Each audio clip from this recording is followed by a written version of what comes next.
You had many brave soldiers in World War II. They are distinctly called our greatest generation by many historians for good reason, because of the scale of the war, the brutality of World War II, and just what was required of America to win this war, and the consequences that would have occurred if America did not.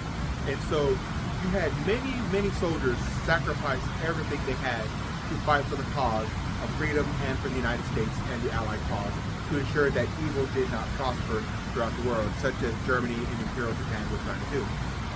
And so this was definitely a true thing, but a lot of the valor didn't get recognized until many, many years later.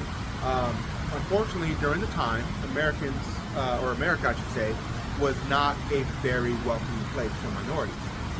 Nevertheless, we did have minorities fight in World War II on a significant scale, and their valor was recognized by local officers, but not recognized by the country and not recognized by society as a whole. In fact, you still actually had African American soldiers and minority soldiers treated worse than, in some cases, German prisoners of war. And so, knowing that mindset, knowing that that's the case, it was very hard for African Americans and other minorities to get the recognition they deserved. And one of those cases was Vernon Baker, where Vernon Baker was able to thwart a significant attack on his own, storming a castle where a German gunner was up there mowing down anybody that went there.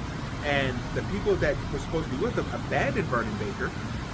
And so Mr. Baker actually went up this castle, it's called Aghinolfi Castle, I believe, and was able to storm it, take those Germans out, and clear the way.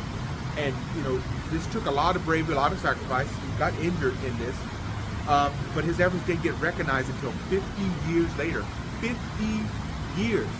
He finally got the highest honor that a military person could receive, the Congressional Medal of Honor.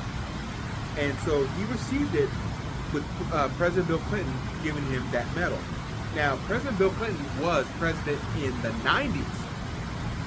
Vernon Baker did this in the 40s. So it's actually quite miraculous that Mr. Baker was actually alive whenever this occurred.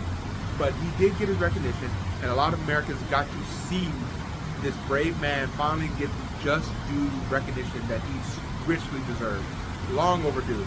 But this also brought more attention to other African Americans that fought in World War II, as well as other minority groups that fought in World War II, and their recognition and their merits needed to be uplifted.